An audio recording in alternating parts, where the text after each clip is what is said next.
When is the Israeli government going to produce compelling evidence that the Al-Shifa Hospital has been a center of Hamas activity? First of all, Israel has already revealed evidence of Hamas operations inside the Al-Shifa Hospital on the first day, showing all those RPGs and Kalashnikov rifles. Now, I don't know if you've ever seen as many RPGs as that in the Royal Free Hospital, but you don't normally find them in a hospital. Yesterday, we revealed a tunnel shaft opening under the hospital, and we're continuing our search. Now, I know that many people would like, in the very first news cycle, the IDF to pull a Wizard of Oz, pull the curtain open and say ta-da, but this is a complex that Hamas has spent the last 16 years building, and a month to cover its tracks because they knew that we were coming. Well, we have reporters on the ground. Of course, before the capture of the hospital, Ms. Levy, you will know that the IDF had said several times and had gone to great lengths to depict that particular medical complex as a headquarters from Hamas. Has the evidence been produced so far to vindicate that in any way? And we are continuing to reveal that evidence, even if it takes slightly more than 24 hours. So it will come. It will come. Of course it's coming. Of course it's coming. And I'll show you, for example, what the IDF has been finding elsewhere in Gaza City. We've found tunnel shafts poking out underneath children's beds. We've found rockets being stored under a girl's mattress. We found bombs being stored in a kindergarten, rockets being stored inside science classrooms. We found rocket launchers with cables that lead into clinics and mosques. You know, just like British troops in 1945 marched through Nazi Germany and uncovered the evidence of Germany's war crimes, we are doing the same and showing the cynical way in which Hamas has spent 16 years embedding itself in civilian infrastructure because its whole strategy is based on human shields. Surely you wouldn't compare what the Allies found in the 1940s by what you found so far in that hospital. We are absolutely comparing the atrocities that Hamas perpetrated on October 7th. Of course, but that's a slightly different point to what's involved in the hospital. Well, Lewis, when we're talking about tunnel shafts underneath children's beds and rockets being stored underneath children's bedrooms, we are talking about atrocious war crimes, military using their own civilians as human shields. We are finding evidence of a vast terror state, a vast underground city that has been deliberately embedded under civilian areas because Hamas knows that makes it difficult for the IDF to target them. Look, let me give you one example, because I think there's some confusion. Some people, perhaps in the West, seem to think that Israel wants to target civilians, and I'll tell you who knows that Israel does not want to do that. Hamas and Islamic Jihad. Just yesterday, we declassified evidence, a telephone conversation between two Islamic Jihad operatives, talking about moving around anti-tank missiles in a baby pram. A baby pram. And you will also know that the director of the Gaza Strip main hospital, which has been raided, the Al-Shifa Hospital, has said that the facility has now run out of oxygen and water, and patients are screaming from thirst. That sounds like a pretty horrendous act. You don't agree? You don't accept that that's the case? No, because when Israeli soldiers went into the hospital together with medical teams and Arabic speakers, we delivered a very large consignment of humanitarian aid. We delivered incubators, we delivered baby food, we delivered medicine, and we delivered a lot of water as well. But you know we take that responsibility very seriously. But you wouldn't pretend for a moment, of course, that the situation in those hospitals is anything less than extremely, extremely perilous. Lewis, the whole situation is extremely perilous. Unfortunately, Hamas decided to declare war on us on October 7th with that horrific massacre of 1,200 people, and to wage it from inside a densely populated civilian area. We're doing everything we can to counteract that. And Hamas is a terror state, of course, and is a terrorist organization, and Israel is not. And so obviously the standards by which we would judge Israel would be higher. You would accept that. Absolutely, we want to be held to the highest standards. We think that we're more than exceeding those standards. With two fuel trucks going into the Gaza Strip so far, that's the highest standards. Absolutely, because we have an obligation to ensure for the hospitals. May I explain? Please. We have an obligation to ensure that food, medicines, water reach the civilians, but not anything that is going to be used by Hamas in order to rearm. Water isn't getting through, though, is it? They haven't got enough water. Israel has two water pipes. Israel has two water pipes open to the Gaza Strip, including one that we had to fix under fire because it was hit by a Hamas mortar.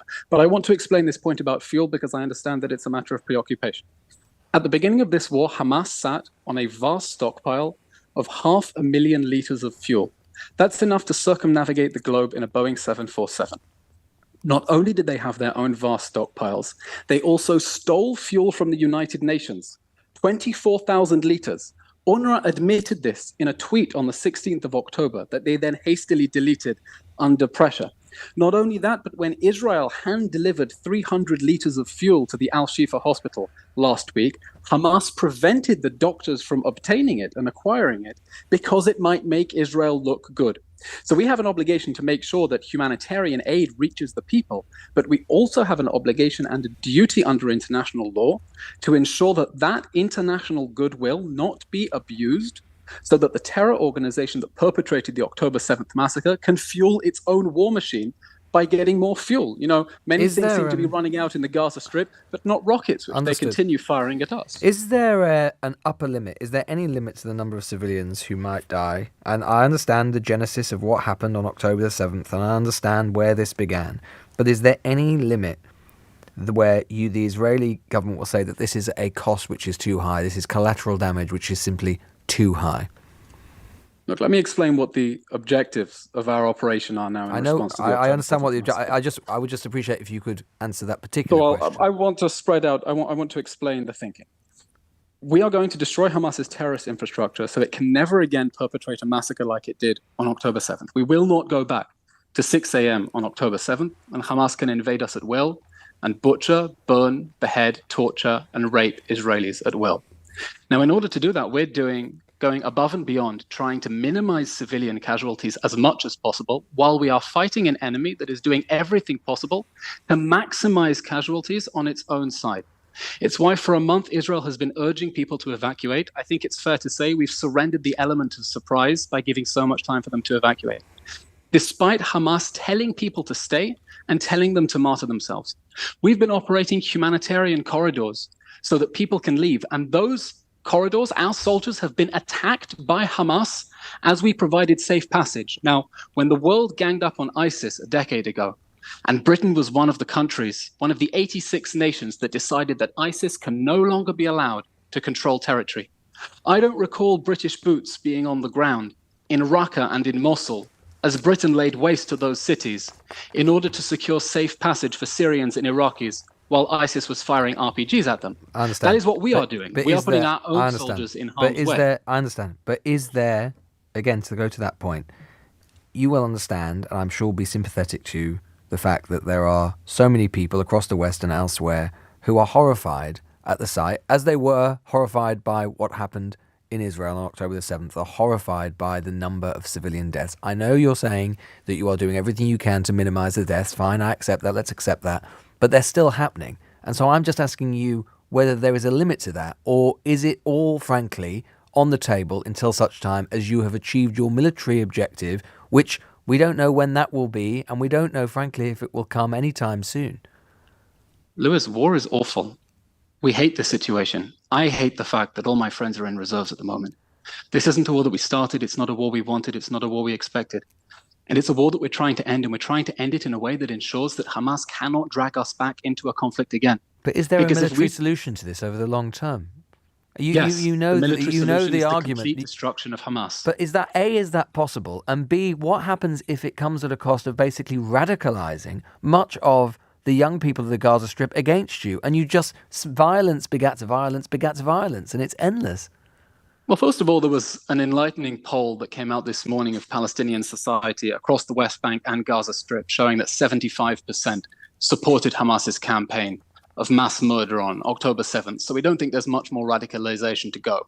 But I'll say again, if we're bringing in historical... Well, does that not tell you something? Does that not tell you something about the political instability of the situation? And it says something about how unsustainable it is, and the fact that this is a whole group of people who are raged against the state of Israel? Of course. It tells us that we are dealing with a society that is clinging to an ideology that says that there is no space for the state of Israel in any borders whatsoever. That is the meaning of the from the river to the sea ideology that is being amplified in the West. But if I can address your earlier question, I don't recall in 1939, 40, 41, all the way through to 45, anyone saying that if Britain continues to bomb Germany, it's only going to radicalize more Germans. And I don't remember anyone saying during the campaign against ISIS. But it is a different situation. That it's only going they are to... not perfect parallels, as you know they're not. Nothing is a perfect parallel. Yes, but you're the one who's brought it up, and it is a comparison which isn't especially helpful. This is a long-standing internal problem within Israel that goes back to the foundation of the State of Israel. And ultimately, isn't it the case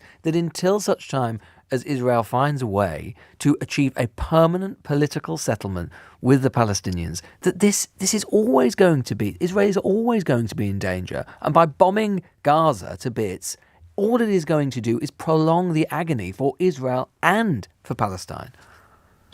Hamas doesn't want a two-state solution. Hamas wants a final solution. Hamas is a terror organization that openly says its goal is a genocide of the Jews and to murder every man, woman, child in this country. I very much hope that one day we will be able to reach a political settlement with the Palestinians and put this conflict behind us. But that will not happen as long as Hamas still roams this earth.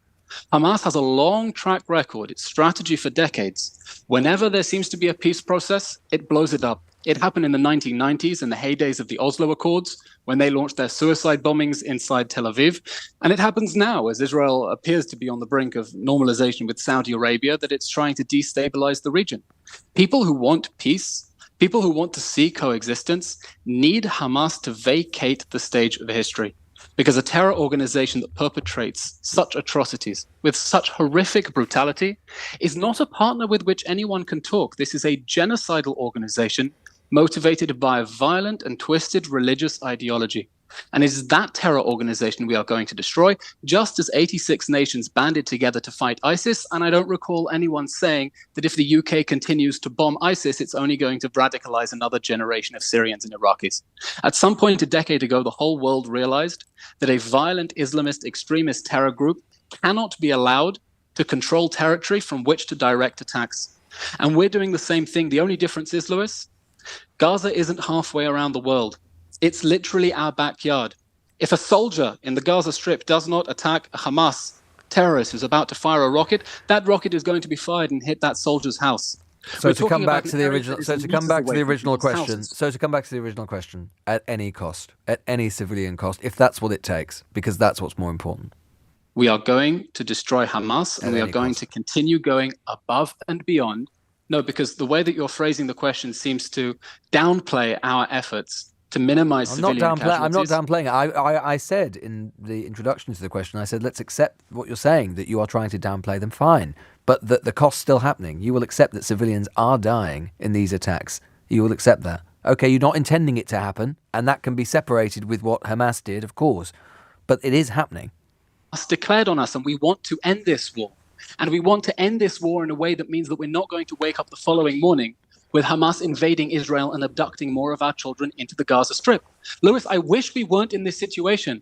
I really wish I could wave a magic wand and make Hamas go away. But it's not going to go away if we ask it nicely, and it's not going to go away if we ask it forcefully.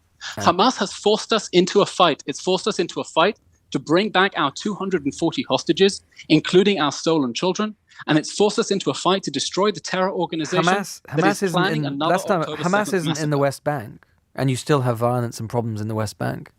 Of course Hamas is in the West Bank. Well, it doesn't Hamas control is a presence the West across Bank. Palestinian society. But it doesn't control the West Bank. And no, it doesn't. And you have problems there as well. Correct.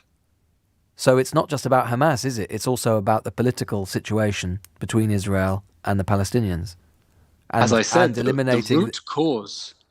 We can have a broader discussion, but absolutely the root cause of this conflict has been the Palestinians' insistence that there is no room for a Jewish state in any borders whatsoever. That is the meaning of from the river to the sea. And is it also Palestine will be free, so there should be no state of Israel. And also, you would perhaps accept as well that there have been actions from the Israeli government over the years that have also made that potential solution less likely. For example, illegal settlement. What I can say is that throughout history, there have been numerous junctures at which, when the question of partition came on the table and there was a prospect of peace, Israel embraced it. And the Palestinians rejected partition. This is a question that goes all the way back to 1948, when the Palestinians rejected the partition plan that the UN proposed and decided instead to wage war on Israel. But I think we're getting a little bit sidetracked at the moment because we're focusing at the moment on defeating Hamas. One final question, and I appreciate your time. You've been generous with it, Mr. Levy.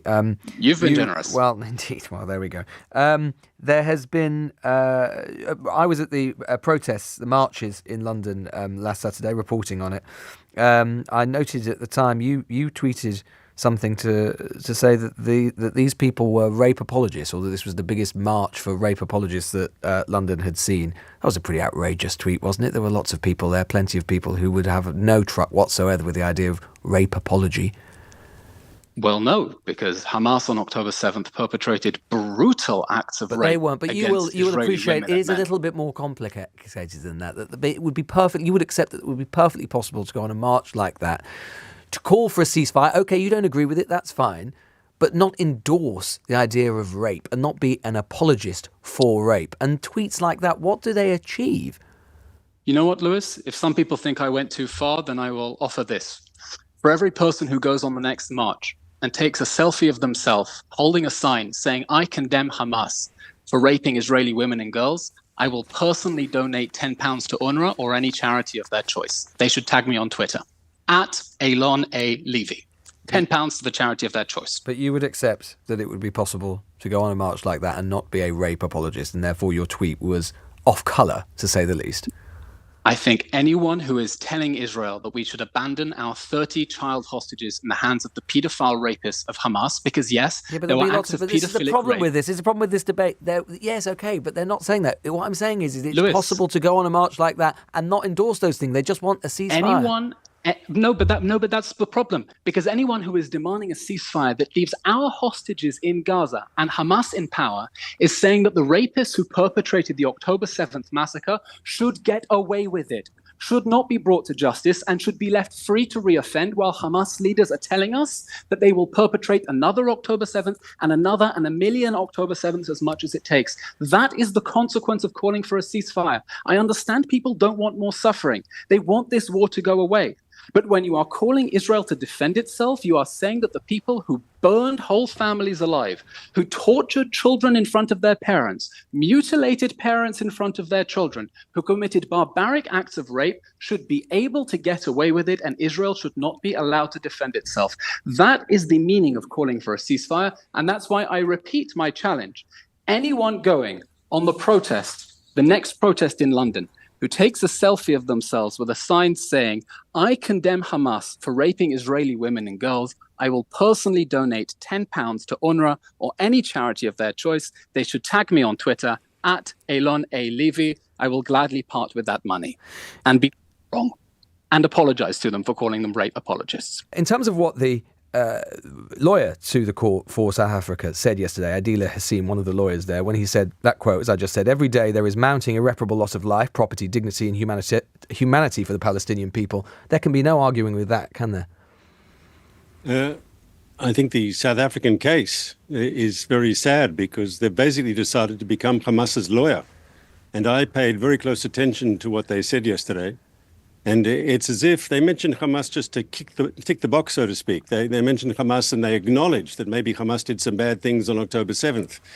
But the fact that there's a war going on between Israel and Hamas is totally forgotten. It's as if Israel is acting in a vacuum in Gaza, that Israel is not acting within the right of every country to self-defense. Well, but Mr. Regev, as you know, yes, of course Israel has a right to self-defense, but as you know, as a state, and particularly as a signatory to the convention, Israel does not have an unqualified right of self-defense. And what the South Africans are saying, and as you know, they are supported by other states around the world, what they're saying is the Iran and Syria, and other countries in the global south, and, you know, even your allies, including the United States and the United Kingdom, who have stood four square behind you in many ways, have expressed concerns about Israel's behaviour. We saw Lord Cameron, the Foreign Secretary, the other day, saying that he is worried that there may have been a contravention of international humanitarian law by your state in Israel. So this is the point. Of course you have a right to self-defense. The question is how you're prosecuting and using that right. And the accusation from South Africa and others to you is that you are abusing that right.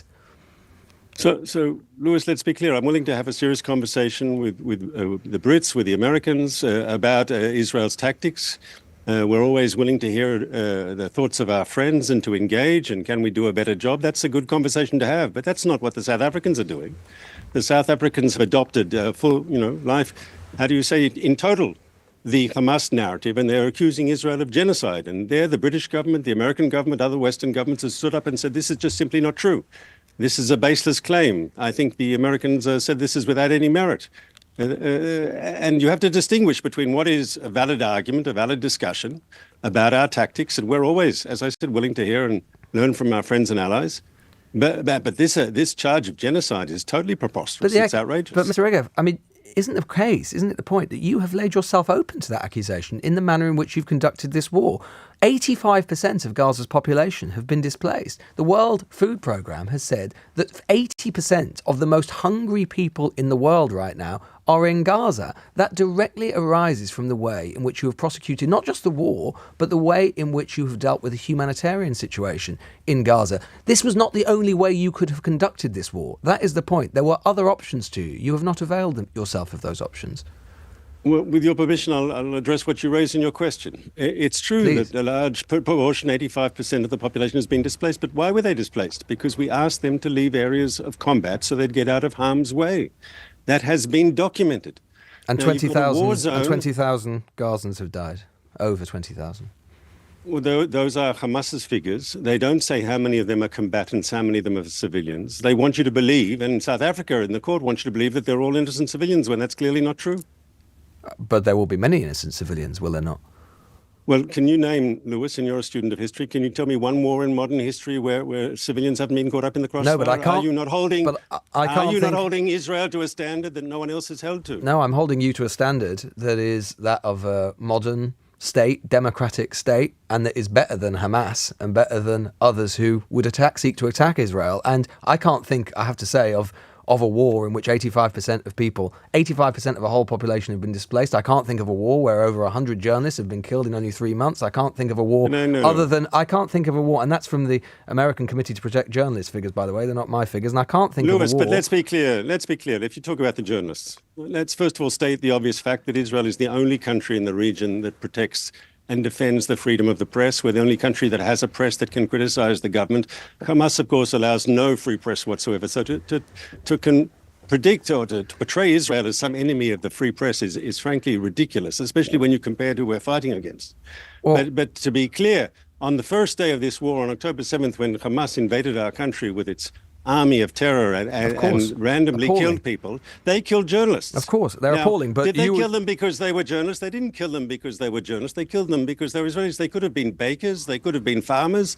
They could have been doctors. Hamas killed everyone indiscriminately. And that was completely appalling, and I would be the first one to say it. Nonetheless, we're talking about what has happened since, and of course, but to say that Israel is deliberately targeting Hamas propaganda, would you have you believe Israel deliberately targets journalists? That's just not true. I didn't suggest that you were deliberately targeting them, but what I am saying is that it is a mark of just how severe and how profound the situation in Gaza is that so many journalists have been killed in such a short period. More journalists have been killed in 3 months of Israel's war on Gaza than in all of World War II or the Vietnam War. In 2022, which is when the invasion happened, 15 journalists and media workers were killed in Ukraine. In the whole of 2022, over 100 have died in 3 months. That is, the journalists are just a small part of all of this, but that is a sign of just how profound and totalizing Israel's action against the civilian population of Gaza has been.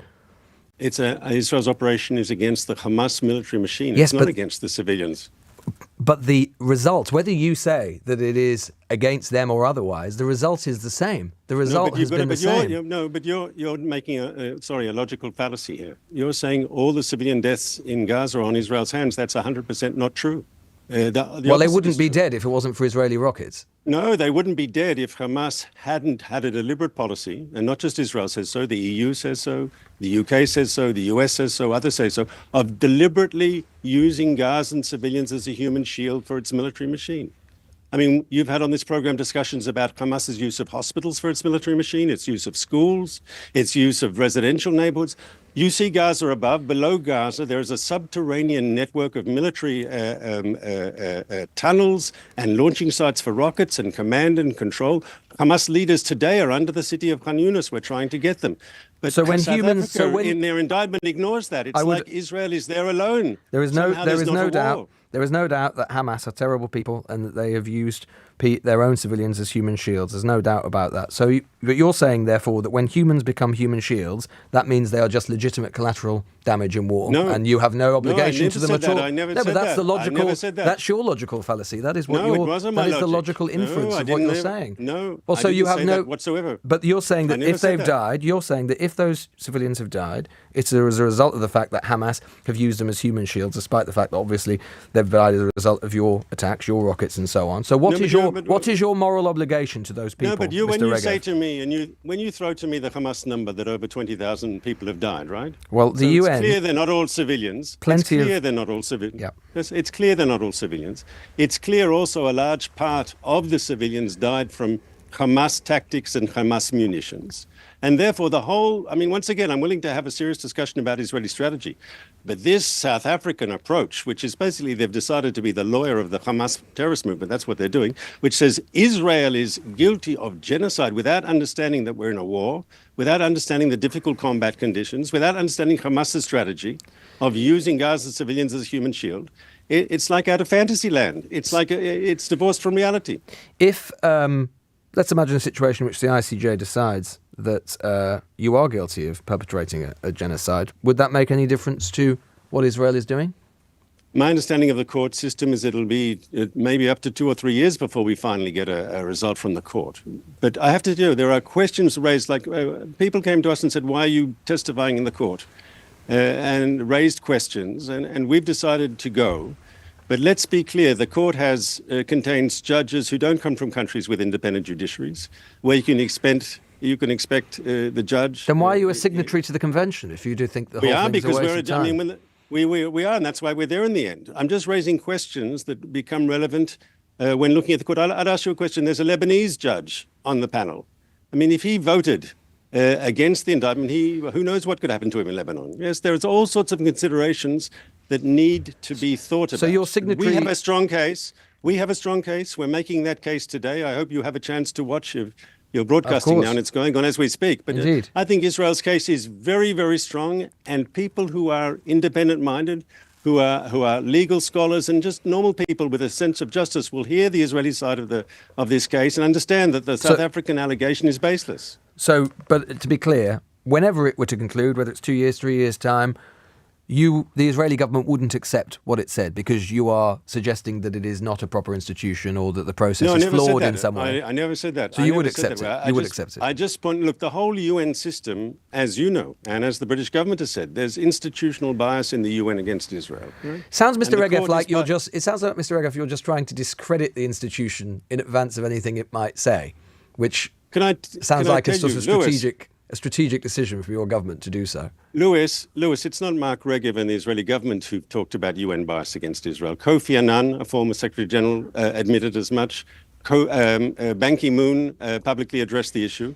The trouble today is the current Secretary General, instead of combating institutional bias within his organization, seems to embrace it. If you think that your case is so strong, why do you feel the need to try and discredit the institution? Why wouldn't you just say, well, the ICJ will doubtless come down on our side because our case is strong enough and it will clearly be compelling? Because I'm aware of the institutional bias in the UN. I mean, you have all these votes in the United Nations where these automatic majorities against Israel. It happens almost routinely. Well, perhaps that's because world opinion is not on your side. The UK government has spoken publicly about the issue of bias in UN institutions. It's not new. To deny that is to deny reality. The Houthis' slogan is Allahu Akbar, death to America, death to Israel, cursed be the Jews, victory to Islam. But you would accept that there is a link between what's happening in Israel, Gaza, and what has happened in the Red Sea, that there is a link. Oh, absolutely, because Hamas and the Houthis are both proxies of the same Iranian regime that has been trying to destabilize the very welcome process of normalization that we've seen in recent years with the peace accords with UAE, Bahrain, Morocco, with Saudi Arabia seemingly only around the corner. Iran is trying to scupper that by targeting Western targets in the region. Well, of course, Eylon, some people would argue that Israel is doing a pretty good job by itself of scuppering that in the way that it's chosen to respond to the terrible atrocities which took place on October the 7th. And of course, in terms of, if we're thinking about the Court of International Opinion, which to some extent we are seeing play out in The Hague yesterday, today, Israel making its defence today to what we saw on Thursday by the charges laid out by South Africa. I just want to read you something that one of the lawyers for South Africa said at the International Court of Justice. They said this: "It's becoming ever clearer that huge swathes of Gaza, entire towns, villages, refugee camps are being wiped from the map. Many of them have literally been blown to pieces. On current rates which show no sign of abating, each day, 3 medics, 2 teachers, more than 1 UN employee, more than 1 journalist will be killed, many while at work, and what appears to be targeted attacks on their family homes or when they're sheltering. The risk of famine will increase each day." Particularly on that first bit there, it's becoming ever clearer that huge swathes of Gaza are being wiped from the map. What part of that is wrong? It's very sad, the levels of loss of civilian life and destruction that we are seeing. And there is a reason for that. It's not because Israel woke up one bright morning and decided to bomb Gaza. It's because on October 7th, Hamas declared war against Israel. It launched an invasion of Israel by air, land and sea, and sent in death squads with a very clear mission to burn, behead, butcher, torture, mutilate as many people as they could, as brutally as they could. So in response, Israel has there's no contingency about this. Israel has no power to decide what it is doing at the moment and the manner in which it's doing it. This was all just set in motion on October the 7th, and everything was inevitable from that moment. Well, this is the context. Hamas declared war, and in response to that, we are fighting to do 2 things. First of all, to neutralize the threat from Hamas by dismantling its military and governing machines so it can never use the Gaza Strip to attack us again, as it says it wants to do again. After committing those brutal acts of genocide on October 7th, Hamas leaders said 1 October 7th was not enough. We want to teach Israel a lesson, and we'll do it again and again and again and again. And the second thing is, of course, to fight to bring back the hostages. 136 hostages who are still trapped in the some of whom have Gaza been killed dungeons. as a result of Israeli attacks. Well, we know that 25 of them have been killed in captivity by Hamas, and we are fighting to bring them back. Attacks. There was the very tragic incident with the 3 hostages. But I just want to get back to the point about the destruction, if I may.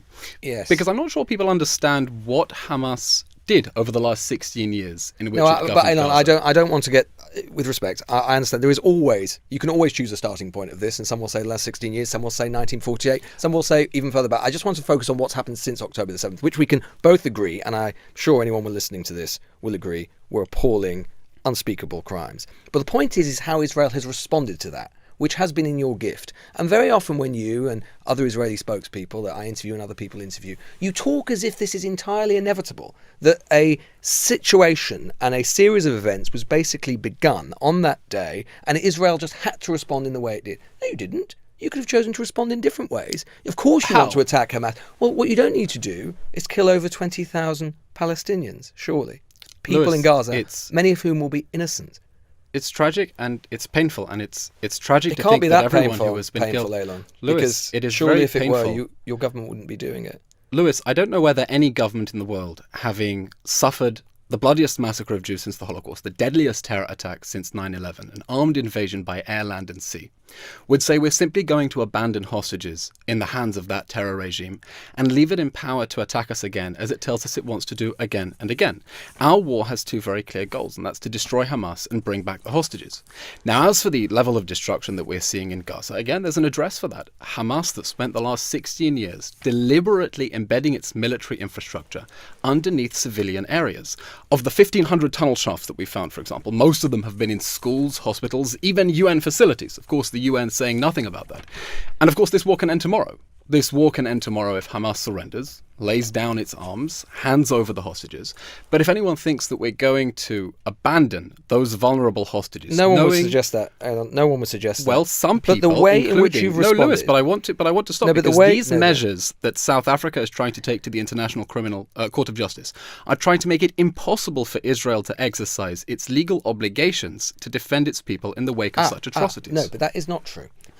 They are literally asking for an injunction to stop the hostilities. The point of is that what South Africa is saying, and I don't want to get distracted before we even go down that road about South Africa as a player. I want to concentrate on what they're saying, the content of what they're saying, rather than the character. The point of what they're saying is that, yes, October the 7th was appalling. We can all agree on that. Well, South Africa didn't say that, actually. Because, But the reason that South Africa didn't say that. But Eylon, the reason they didn't say that is because in terms of genocide, it doesn't matter what happened on October the 7th. Genocide is absolute. So if it is the case if it is the case that your state is committing genocide in Palestine, it doesn't matter what happened on October the 7th. It is no justification. So that is the point of what South Africa is saying. And that is why, actually, as appalling as it was, what happened on October the 7th is not germane to what is happening in terms of genocide, in terms of what is happening in Gaza now, and Lewis, what your state is doing. Absolutely critical for understanding the context of the defensive There's no action context under to genocide, international Eylon, law. and I'm not saying that you are committing genocide, because it's not for me to say that. But if it were to be the case that your state is committing genocide, context which we are is not. actually Which we are irrelevant. not. No, because I have to push back on that. In response to the Hamas acts of genocide on October 7th, Israel has been launching a campaign to destroy the Hamas military machine. By the way, a campaign that right at the beginning, after October 7th, world leaders around the world said was entirely justified, because the only way to stop Hamas... They're not saying that now, repeating, are they? I heard Oliver Dowden, the Deputy Prime Minister, just 2 weeks ago, saying we must eradicate Hamas. Lord Cameron, the Foreign Secretary, said just the other day that he's concerned, or has been worried, that international humanitarian law may have been broken by your government. Lord Cameron said a minute earlier that according to the information he has from Foreign Office lawyers, there have been no breaches of international law. The point is not the fact that you responded, Eylon. No one who is right-thinking would at all criticise Israel for responding to the appalling abuses that took place on your citizens. The point is the manner in which you've responded and the proportionality.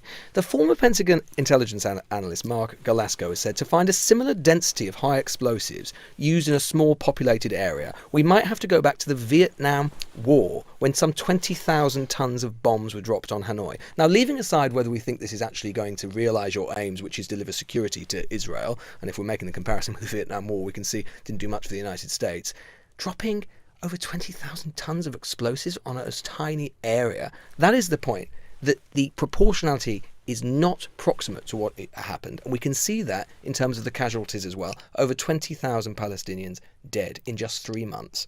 Of whom how many are militants? Well, we don't know that, but your contention we know. surely you would accept that many civilians have died and been wounded and been maimed. And that is to leave aside the wider humanitarian situation. Many civilians have been hurt. We know that 8,000 Hamas terrorists have been killed. When you look at that ratio of civilian to combatant ratio and you compare that to the UK's own wars in Afghanistan, Iraq and against ISIS, we find that in the context of counter-terrorism wars, that's very much in line and in fact exceeds the standards set by other armies. But I do want to explain this point, Lewis, before you move on to the next question. Israel spent weeks urging an evacuation of northern Gaza. And it spent weeks urging that evacuation because we do not want civilians to be hurt. We don't want them to be in harm's way. Hamas's whole strategy is based on using human shields and hiding behind civilians. Now, in order not to hurt civilians, we urged an evacuation. Notice that inherent contradiction in South Africa's argument, where it tries to claim that Israel's asking civilians to evacuate from a war zone is somehow evidence of genocide. But they can't intent. evacuate from a war zone, can they, Eylon? Because they can't go anywhere. That is what is unique about this conflict. Ultimately, they can't go anywhere. It is a tiny, tiny place. 85% of the population has been displaced. 85%. I can't think of a war where there would be anything remotely comparable to that. Lewis, Hamas spent 16 years building its Never mind military Hamas. infrastructure. No, I'm just not never mind concentrating- Hamas. No, it is Lewis, important, not never Eylon, mind Hamas. Because this is what you do. You always engage in whataboutery. No, now, Lewis. Hamas are terrible, terrible people. I will be the first to say that. I never, ever, and I don't think anyone right-thinking would defend them. But surely we must hold your government to a higher standard than these butchers. Lewis, this isn't a question about whataboutism. This is a fact that Hamas built a military machine, and those targets are legitimate military targets. In order to reach those 20,000 military targets, in order to reach the military facilities that it built under homes, schools and hospitals, we need civilians to get out of harm's way. Here's what we've done. Can I tell you what we've done to get civilians out of harm's way? First of all, we spent 3 weeks urging an evacuation of northern Gaza before we moved in. As part of that, we placed 70,000 phone calls to Palestinians urging them to leave. We dropped 7 million leaflets, 14 million text messages, and 14 million voice messages as well. We secured a humanitarian corridor for people to be able to leave. We established a humanitarian zone and said, here is an area where Hamas is not operating. We think civilians should go there and the UN should set up tents. Now, the situation is so topsy-turvy that the UN then condemns us for designating a humanitarian zone. We are trying to keep civilians protected. And we are fighting against a cynical enemy that is trying to use them as human shields. And unfortunately, and so your moral obligation, if you're right, Hamas terrible people, they use people as human shields. So your moral obligation to those people is discharged just because Hamas, who you accept are terrible, terrible people, are using people as human shields. No, so you're Lewis. outsourcing your moral faculties to Hamas. Not in the least. Our obligations are to continue to wage this war against Hamas, which it started in accordance with international law. You mentioned the UN and the principles. as you know. Well, Lewis, you asked me a question, and I'm trying to answer I know, but it. you've answered it fully. You mentioned the UN. As you know, the UN Under Secretary General for Humanitarian Affairs has says Gaza has simply become uninhabitable. This is the other question, which is it's not just about the bombs that you're dropping and the attacks that you're making. It's in terms of whether Gazans can live. Is there enough food in Gaza right now? Well, at the moment we have excess capacity at the Israeli crossings in order to allow more food into Gaza. We've been saying for weeks, anyone who wants to see more aid going into Gaza should simply send more food. We're now seeing, in fact, twice as many food trucks going into Gaza. Why doesn't Israel send more then? Why don't we send war? Send food, yeah. Into enemy-run territory as we are coming under rocket attacks and there are hostages in there who are being starved? So you're happy, basically, that innocent Gazans starve just because maybe some of that food might end up in the mouths of Hamas Lewis, fighters.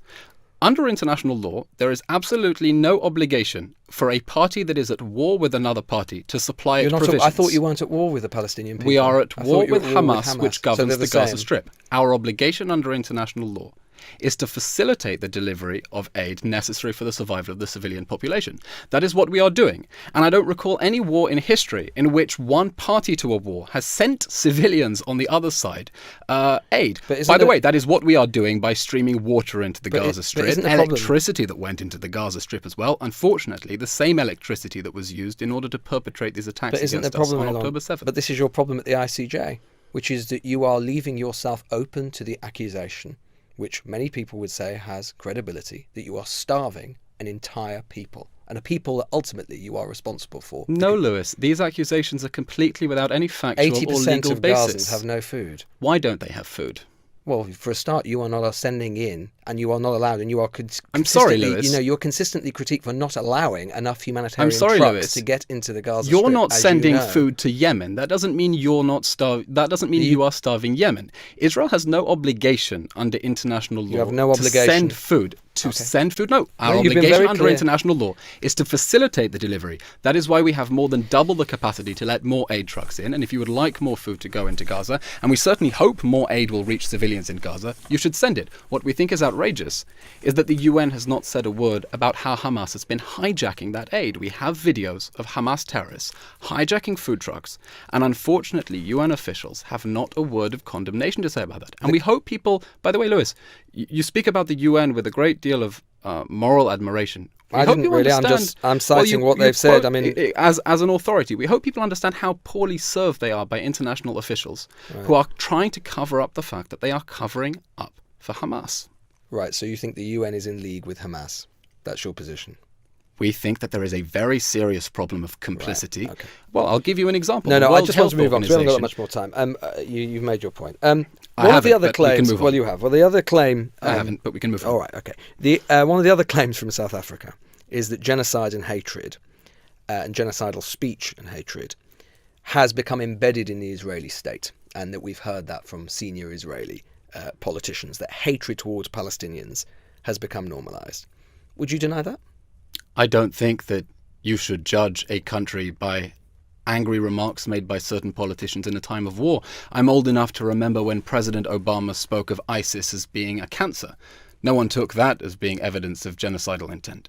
On the contrary, the Prime Minister, the Defense Minister... You wouldn't equate ISIS with the Palestinian people. I would equate ISIS with Hamas, absolutely. Okay, but, for example... the Prime Minister, the Defense Minister and the War Cabinet have been very clear, both in word and in deed, that the Palestinian people are not our enemy. And we hope for the day that we can live in peace and prosperity with them as neighbours, the day after Hamas. But no matter how we want to achieve peace, that's not possible while they are governed by a terror organisation whose sole rationale is the murder of Jews and the destruction of our country. Yoav Gallant said we are fighting human animals, we'll eliminate everything, yes. They will regret it. Yes, your Prime Minister evoked a biblical analogy referring to the Israelites' enemy. You must remember what Amalek has done to you. Let me respond to the Defense Major Minister's General remarks. Ghassan Alan, there will be no electricity, no water in Gaza. There will only be destruction. You wanted hell. You will get hell. I mean, and you wonder why it is that a state like South Africa, which frankly has its own history of difficult human rights violations, is in a position to be able to turn around and say they want these people dead. Your own government is saying it. The defense minister called the Hamas death squads who invaded Israel, raped little girls, tortured and mutilated children, dismembered them human animals.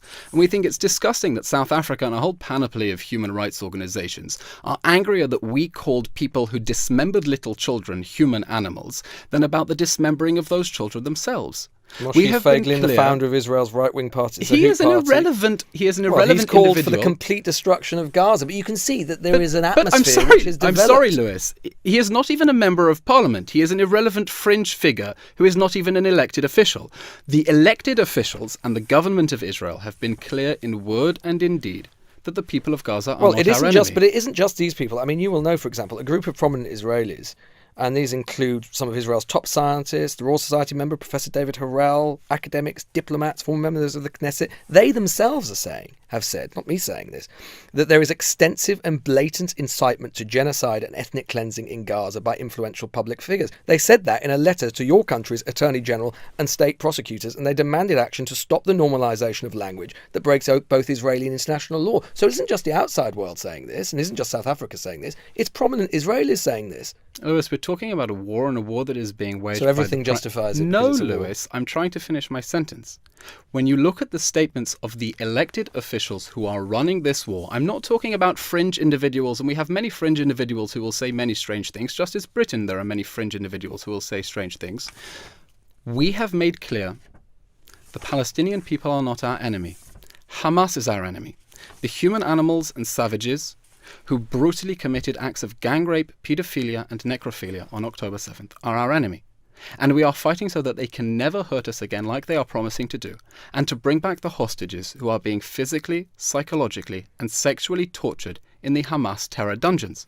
And if anyone thinks that we are going to stop and simply abandon the hostages there, instead of waging this war in accordance with international law, they are sorely mistaken. Why are so many journalists being killed in Gaza?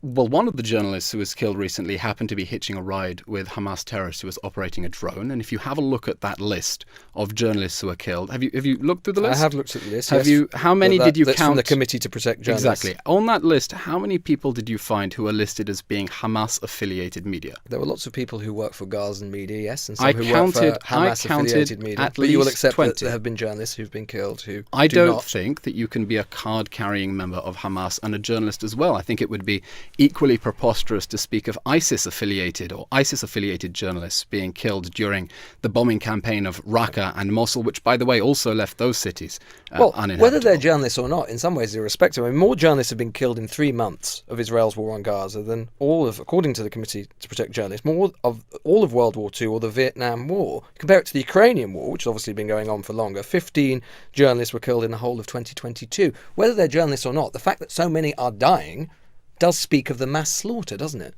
It speaks of the fact that Hamas is waging war from inside densely populated areas. Lewis, we didn't pick this battlefield. We didn't even pick this war. No, but you're choosing the way Lewis, we don't want this war. That's the point. I get that. We don't but you're want choosing this the war. way that you're prosecute. It comes back to this Do constantly. you have suggestions for... I mean, I'll pass them on. Do you have suggestions for how we should prosecute this instead? If your military apparatus needs suggestions from elsewhere, I'm sure they can do so from our military apparatus is convinced that we're doing a darn good job under international law, waging war. By the way, Lewis, if someone once said in this country, they would say that, wouldn't they? Uniquely challenging counter-terrorism battlefield. Lewis, no army in the history of the world has had to wage war against an enemy that has spent 16 years deliberately hiding under homes, schools, universities and hospitals. No army has ever done it. We are having to come up with innovative ways to try to minimize harm to civilians, despite facing an enemy that is trying to maximize them, and a chorus of UN officials who are covering that up. Just on the journalist point, what would you say? You will have seen the case, of course, of Mr. Wael al-Dardou, his son, a journalist, killed in an Israeli strike.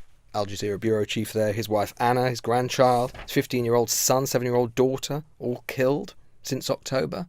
I mean, again, that speaks to the absolute slaughter that's going on. That's one family. Lewis. You must hear that and be appalled, surely. Lewis, war is awful. And so there we go. That's it. No, Lewis, war is awful and we want this war to end. But we need this war to end in a way that makes sure that Hamas can't attack us again. Because if we do not destroy Hamas, the consequence of inaction is going to be that it will slaughter our people again like it did on October 7th. Now, we are facing a uniquely challenging battlefield that no army in the history of the world has dealt with. And we're doing a stellar job trying to adhere to the principles of proportionality, precaution, and distinction. Any civilian death toll that would be too high for you and for your government? The civilian death toll is already high, and that is why we have been calling the hurt in this war is intolerable. But you could, you could eliminate every Palestinian on the Gaza Strip. That would clearly be Lewis, that would be outrageous. No, but of course it would be outrageous. So what's the point? What's the level? I think it's appalling of you to even suggest that. Well, I'm trying to explore the logic of what your government is saying. I'm trying to explore our logic. Explore what point is the collateral damage, to use that terrible phrase, is it too great? Or is there no point to achieve your military objectives? Is that we are going after Hamas military infrastructure in accordance with the principles of international law. Until you decide enough is enough. Well, we set a test for when this war can end. We called it the diplomat babysitter test. This war will end when the diplomats at the United Nations who voted to save the skin of the Hamas terror regime would feel safe taking responsibility to babysit children in Kfar Aza, in Be'eri, and near Oz. Because our children have a right to sleep in their beds without being slaughtered. We don't think that's too much to ask for. We think it's basic humanity and basic human rights. And in order for that to happen, the Hamas terror regime cannot be their neighbor. You know, Lewis, we're in this situation now because for many years Israel tried to do everything not to have this conflict. When there were calls in Israel that said, topple Hamas, destroy it now, we didn't do it because we knew that the cost of war would be unbearably high. But we're in this war now. Israel didn't do absolutely everything it could have done, did it? In the sense that what Israel could have done is to try and generate and sustain a permanent political solution. And your Prime Minister is on the record as saying, Lewis, I am Hamas doesn't want... I am proud that I prevented the establishment of a Palestinian state. That is what your Prime Minister said. Lewis. So the idea that Israel has done everything it could to ensure there is a settlement in the Middle East is preposterous. Hamas does not want a political solution. Hamas wants the final solution. Hamas is an internationally prescribed terrorist organization that openly states its genocidal intentions against Jews and against the people of Israel. And we are dealing with a territory that is governed by a terrorist organization that the UK certainly prescribes as a terrorist organization.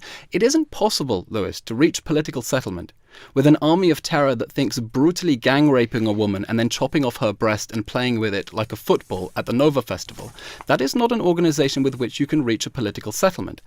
We very much hope, Lewis, that one day we will be able to reach a permanent negotiated settlement with our Palestinian neighbors. In order for that to happen, we're going to have to see the Palestinians accept that the state of Israel is here to exist and is here to stay. And so you would like to see a Palestinian state? Your government, your Prime Minister? The Prime Minister has said we think the Palestinians should have all the rights to govern themselves and none of the powers to threaten us. Now, I'll tell you what conversations... Israel's always in the position where it gets to set all of the terms in all of this, isn't it? You decide when the war ends. You decide what sort of state they have. You decide when the settlement can happen and when it can't. I mean, do these people not have rights to self-determination in their own terms, Eylon? Lewis, Israel withdrew from the Gaza Strip in 2005. We gave the Palestinians the keys to Gaza and said, we want to see you build an economically and politically prosperous area here. And what we got in response was not only 20 years of rocket fire, but death squads that perpetrated the deadliest massacre of Jews since the Holocaust. One question that many Israelis will be asking, because this isn't a hypothetical seminar, this is literally life and death for us, is that the West Bank is a mountain range that overlooks Tel Aviv and surrounds Jerusalem. Not only would rocket fire from there give you 20 seconds to run for shelter, not 90 seconds as in the Gaza Strip, the risk now is of the sort of appalling slaughter that we saw on October 7th on a much larger scale. We want there to be peace with the Palestinians. For that to happen, they can't keep hearing people on the streets of London chanting from the river to the sea, because that tells them you don't need to compromise. You don't need to accept that the state of Israel has a right to exist and it's here to stay, because you can continue indulging these dreams of violent struggle. Right, so Palestinian statehood is not only dependent on what Gazans or Palestinians do in Gaza and the West Bank. It's even dependent on what happens in London and happens in capitals of the West. That's how contingent Palestinian statehood might be. Well, the question of how we achieve a secure peace with the Palestinians is based on the other side's commitment to genuinely achieving a secure peace. I'm conscious the we must problem, let you go. Lewis, So just one more questions about Sure. the ICJ, if you don't mind.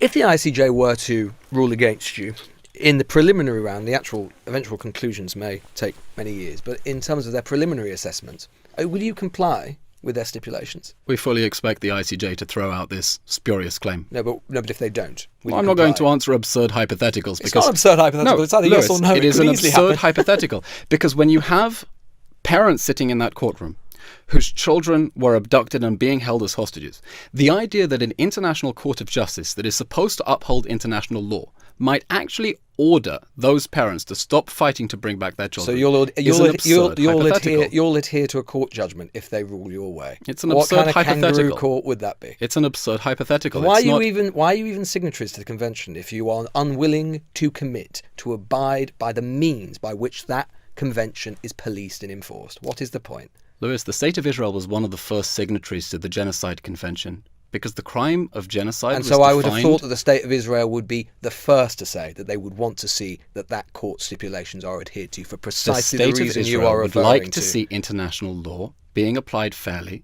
understanding that to in the the way that extent Israel wants.